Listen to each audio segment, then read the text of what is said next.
Hey guys, this is Tom Gray from Android Coliseum, and this is a very quick first impression of the Nexus 5. So I'm just going to do a really quick what's right and what's wrong in my mind, because I haven't had it long enough to do a full-fledged review, therefore I don't think it's fair to. So first thing is first is Google did an amazing job about making the bottom and top bar very transparent, and it really brings the screen to life. It eliminates all the void space. They've also added Google's Now into the actual home screen itself. And a couple of people, including my friend Ryan Moore, who writes on the blog with us, he really doesn't like the idea that it's attached into the home screen. Had said it kind of feels a little bit like an iPhone. But for people like him, you can still slide up. So that hasn't been completely removed. It just kind of redirects you to that side screen still. So they haven't really taken that away from you, but it's still attached to the home screen. But at least you still have that whole quick access to Google Now as well, and that still does work from the lock screen as well. Getting into the sound of the device, it might be hard to see on the camera, but it's got two speaker grills, one here and one here. And they kind of copied iPhone again. If you guys remember the iPhone design, one is a microphone and one is a speaker.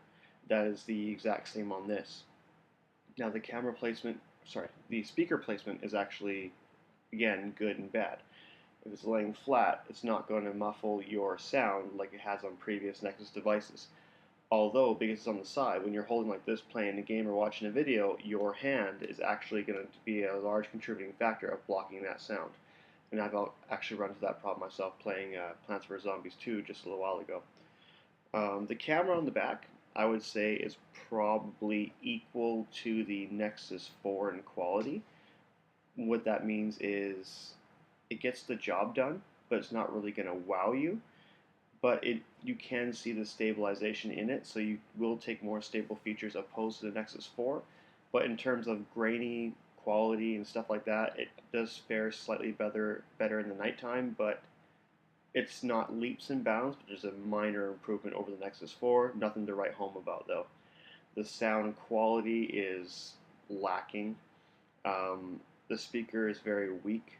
The sound, like, the volume is great, but after being spoiled with the HTC One and the Moto X had an amazing speaker on the back, this one, for me, just doesn't cut it.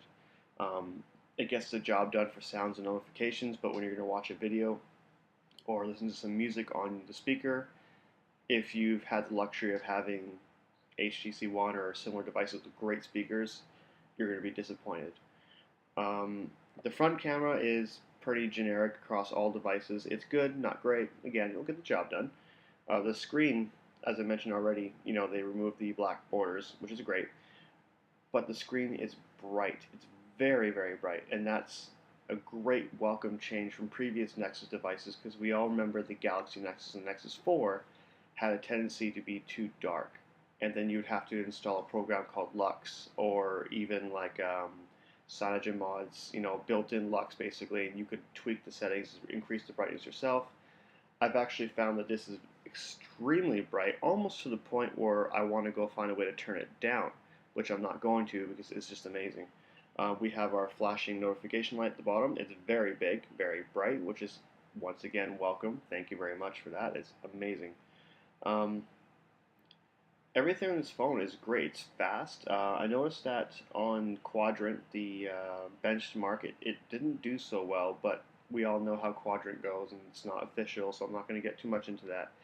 Google Now really gets into it really, really fast. Okay, Google.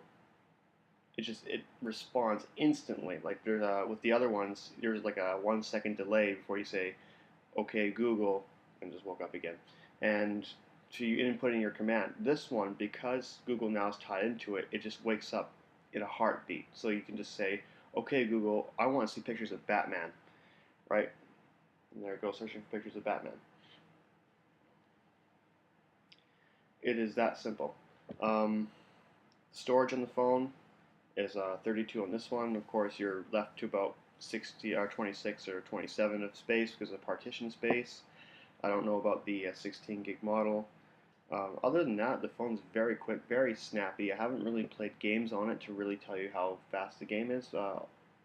I do miss the Moto X features where I had the blinking notification. I can hold it down and peek and see who messaged me. I do miss that. I do miss the time showing here. Um, will I get over it? I'm not sure yet. I'll have to have more time. But right now, I'm very impressed with this phone.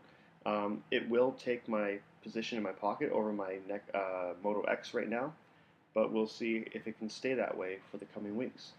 So this is Tom Gray from Android Coliseum, and this was a very, very quick first impression review of the Nexus 5. If you have any questions that are not addressed in this video, please leave in the comments below, and I'll do my best to get to all of them. Thanks for watching.